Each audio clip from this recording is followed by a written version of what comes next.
Mateus capítulo 11. E aconteceu que, acabando Jesus de dar instruções aos seus 12 discípulos, partiu dali a ensinar e a pregar nas cidades deles. E João, ouvindo no cárcere falar dos feitos de Cristo, enviou 2 dos seus discípulos a dizer-lhe: És tu aquele que havia de vir, ou esperamos outro? E Jesus, respondendo, disse-lhes: Ide e anunciai a João as coisas que ouvis e vedes. Os cegos veem e os coxos andam. Os leprosos são limpos e os surdos ouvem. Os mortos são ressuscitados e aos pobres é anunciado o Evangelho. E bem-aventurado é aquele que não se escandalizar em mim. E partindo eles, começou Jesus a dizer às multidões a respeito de João: Que fostes ver no deserto? Uma cana agitada pelo vento? Sim, que fostes ver? Bom, aqui nós vimos essas canas que Jesus está falando, né? São canas persas. Se você quiser anotar aí no seu caderno, canas persas são bambus. Eles eram abundantes lá no Jordão. Eles cresciam cerca de mais ou menos 6 metros e eram de um verde vivo. E quando tudo ao redor parecia estar morto e seco, essas canas persas, elas eram bem verdes, um verde bem vivo mesmo, e elas serviam de abrigo para pássaros e animais. Um homem ricamente vestido? Os que trajam ricamente estão nas casas dos reis. Mas então, que fostes ver? Um profeta? Sim, eu vos digo, e muito mais do que profeta. Porque é este de quem está escrito: Eis que diante da tua face envio o meu anjo, que preparará diante de ti o teu caminho. Em verdade vos digo que entre os que de mulher têm nascido, não apareceu alguém maior do que João o Batista. Mas aquele que é o menor no reino dos céus é maior do que ele. E desde os dias de João o Batista até agora, se faz violência ao reino dos céus, e pela força se apoderam dele. Porque todos os profetas e a lei profetizaram até João. E, se quereis dar crédito, é este o Elias que havia de vir. Quem tem ouvidos para ouvir, ouça. Mas a quem assemelharei esta geração? É semelhante aos meninos que se assentam nas praças e clamam aos seus companheiros e dizem: Tocamo-vos flauta e não dançastes, cantamo-vos lamentações e não chorastes. Porquanto veio João, não comendo nem bebendo, e dizem: Tem demônio. Veio o Filho do Homem, comendo e bebendo, e dizem: Eis aí um homem comilão e beberrão, amigo dos publicanos e pecadores. Bom, aqui nós vemos, né, a questão também da bebida. Jesus aqui deixa bem claro, né, que você tomar ali uma taça de vinho, isso não é errado. O errado é em se embriagar. Porque ninguém vai falar para alguém. Veja bem, Jesus está dizendo que as pessoas falavam que ele era beberrão. E por que as pessoas falavam que ele era beberrão? Por tomar água ou suco de vinho? Com certeza, ninguém é chamado de beberrão por beber água ou suco. É porque Jesus realmente bebia um vinho alcoólico. Se este vinho não tivesse álcool, Jesus não seria chamado de beberrão, né? Então, aqui a gente vê que Jesus bebia sim um vinho com álcool, mas que fique bem claro, se embriagar é pecado. A embriaguez traz o pecado. Tomar apenas uma tacinha, um golinho de vinho, não tem problema. Paulo ainda cita que isso é bom para a saúde. Mas isso não pode servir para todos. Por quê? Porque há pessoas que tiveram problemas com bebida e hoje não têm um autocontrole. Tem pessoas que se der o primeiro, o segundo gole, já vão se embriagar, não vão ter o autocontrole. Então, se você é uma dessa pessoa que você for tomar um gole, 2, 3, você já vai querer tomar um copo, 2, 3, então é melhor você nem começar para que não haja embriaguez e para que você não peque. Agora, se você tem um autocontrole de tomar somente um copinho, né, uma coisa pouca, que não vai mudar o teu sentido, que não vai mudar, né, a tua maneira de ser, porque o pecado da embriaguez é porque a gente acaba fazendo coisas que não gostaria que fizesse, ou coisas ilícitas, porque a embriaguez tira, né, o 100% do nosso sentido, da nossa mentalidade. Então, esse é o pecado. O pecado é se embriagar. mas você ir lá e experimentar. E claro, em cada situação é uma situação, né? Cada caso é um caso. Tudo tem de ver a pessoa, como ela se porta com isso, se ela consegue ter o autocontrole. Enfim, há várias variantes, vamos dizer assim, nesse caso da bebida, que eu não quero entrar aqui agora, mas só que é um versículo muito chave sobre isso, que Jesus realmente ele bebia, né, o vinho alcoólico, por isso ele era chamado de beberrão pelas pessoas, e não por tomar vinho sem álcool ou suco de uva, porque ninguém chamaria alguém de beberrão por estar tomando água ou suco.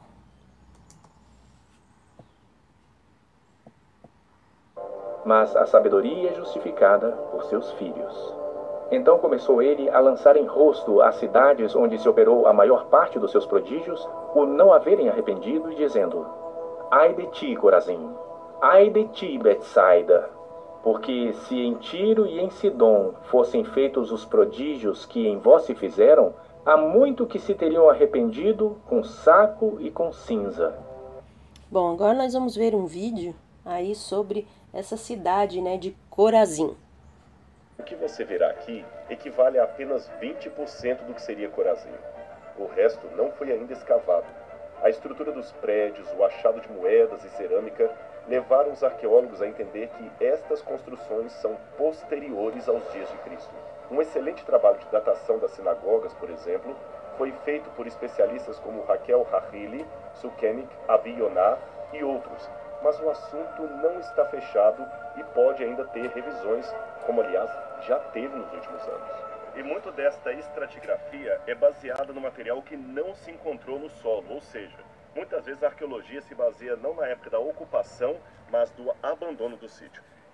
Então vimos aí, né, a cidade de Corazim, o que restou dela. Mas vamos, né, então prosseguir aqui a nossa leitura bíblica. Por isso eu vos digo que haverá menos rigor para Tiro e Sidom no dia do juízo do que para vós. E tu, Cafarnaum, que fosse erguida até ao céu, serás abatida até ao inferno. Porque se em Sodoma tivessem sido feitos os prodígios que em ti se operaram, teria ela permanecido até hoje. Mas, infelizmente, né, a gente sabe que elas não existem mais, né? E essas cidades aí que foram faladas aí foram todas destruídas pelos romanos, tirando Sodoma e Gomorra, que foi o próprio Deus, né, que as destruiu. Isso você pode ver lá no livro do Gênesis, se você quiser saber essa história. Se você ainda não fez o livro do Gênesis, aqui no Café Mais Bíblia nós explicamos essa história lá no livro do Gênesis. Você pode ir lá ver ou rever essa história, ok? Eu vos digo, porém, que haverá menos rigor para os de Sodoma no dia do juízo do que para ti. Naquele tempo, respondendo Jesus, disse: Graças te dou, ó Pai, Senhor dos céus e da terra, porque ocultaste estas coisas aos sábios e entendidos e as revelaste aos pequeninos. Sim, ó Pai, porque assim te aprouve. Todas as coisas me foram entregues por meu Pai, e ninguém conhece o Filho senão o Pai, e ninguém conhece o Pai senão o Filho e aquele a quem o Filho o quiser revelar. Vinde a mim, todos os que estáis cansados e oprimidos, e eu vos aliviarei. Bom, aqui é um versículo muito conhecido, né? Esse versículo de número 28. Um versículo muito citado aí nas igrejas. E, na verdade, a gente vê ali que há uma condição, né? Uma condição para crer. Na verdade, se formos olhar a Bíblia Sagrada, né? As promessas do Senhor, elas são condicionais, né? Deus faz a sua parte, mas eu e você precisamos fazer a nossa parte. Todo ser humano, na verdade, é cansado e sobrecarregado, principalmente nos dias em que vivemos hoje, onde a correria é constante, né? A maioria anda cansado e sobrecarregado mesmo, isso já desde aquela época, mas muito mais, eu creio que hoje. Mas a maioria não se vê assim. As pessoas vivem sobrecarregadas, cansadas, mas acham que não. acham que dão conta, acham que estão fortes, acham muitas coisas, né? Menos que estão sobrecarregadas. As pessoas às vezes não querem admitir que estão sobrecarregadas por achar que isso é fraqueza. Mas se nós formos ler em Romanos 5, capítulo 5, né, e o versículo número 12, diz assim: portanto, como por um homem entrou o pecado no mundo, e pelo pecado a morte, assim também a morte passou a todos os homens, por isso que todos pecaram. Porque até a lei estava o pecado no mundo, mas o pecado não é imputado, não havendo lei. Bom, aqui nós vimos, né, que nós somos oprimidos pelo pecado. Não do físico, mas sim na alma. Há uma opressão em que nós sofremos de estarmos sobrecarregados por conta desta opressão vinda pelo pecado. Como nós lemos aqui em Romanos 5 e 12. Porque devido ao pecado nós vivemos num mundo de opressão. Foi por causa do pecado que o mundo está da maneira que está. Bom, Jesus fala também, vinde a mim. Mas como eu vou? Ora, isso é muito simples. Se alguém alguma vez lhe perguntar, ou se você mesmo se questionar, vinde a mim, mas como eu vou até Jesus? Ora, é simples. É através da palavra. Sim, através da palavra do Senhor. Ali você vai até Jesus. E como um pecador arrependido, como alguém que sabe que ele perdoa, pode entender isso? Através da oração e da palavra.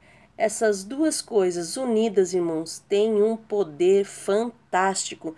É essencial para a vida do cristão. Nós precisamos estar em oração e leitura da palavra constante, porque quando nós lemos a palavra, quando nós oramos, nós vamos chegar até Deus como um pecador arrependido, como alguém que tem a certeza que Ele perdoou os nossos pecados e que Ele perdoa, e também como alguém que por amor a Deus, por amor a tudo e gratidão a tudo que Ele fez, por amor a Ele, deseja ansiosamente obedecê-lo, deseja acima de tudo obedecê-lo. Então, quando nós entendemos o sacrifício da cruz, o que Jesus fez por nós, o quanto Ele nos perdoou e nos amou, aí sim há em nós, dentro do nosso coração, um desejo constante de obedecê-lo e de agradecê-lo por tudo que Ele fez, né, de ser grato a Ele. Quando Jesus fala cansados, Jesus estava falando então do peso da religião. Vamos ler aqui em Mateus 23 e o versículo 4. Que diz: pois atam fardos pesados e difíceis de suportar, e os põem aos ombros dos homens. Eles, porém, nem com seu dedo querem movê-los. Então a gente vê aqui que é o peso da religião. Quando o homem coloca fardos pesados sobre a vida das pessoas, Jesus já tirou o fardo e agora os homens querem colocar, através de dogmas e costumes humanos, um fardo, né, uma santidade exagerada que nenhum homem consegue chegar até lá. E infelizmente nós vemos pessoas, não todas, eu não estou aqui generalizando porque eu não conheço todas as pessoas, mas uma grande maioria das pessoas que são em santidade ao extremo são pessoas que estão escondendo algo. Infelizmente eu tenho visto isso, né, ao longo da minha caminhada. Volto a dizer, não estou generalizando, dizendo que todas as pessoas que são em extremos santíssimas, vamos assim dizer, que estão escondendo algo, mas a maioria delas sim. Então, esse peso que Jesus já tirou, muitas vezes nós pegamos com a nossa mão, ou muitas vezes nós aceitamos que homens, né, que o homem venha colocar esse jugo, esse peso sobre nós, e às vezes isso faz com que estejamos cansados, né? Pois aqui, como diz mesmo a palavra, pois atam fardos pesados e difíceis de suportar, os pondo aos ombros dos homens, né? Mas geralmente, aqui a Bíblia diz, não é eu que estou dizendo, que geralmente essas pessoas nem com o seu dedo querem movê-lo, ou seja, faz o que eu digo, mas não faz o que eu faço. E isso está totalmente errado. Também aqui Jesus fala sobre o jugo, e nós vamos ver aqui um vídeo também falando sobre este jugo?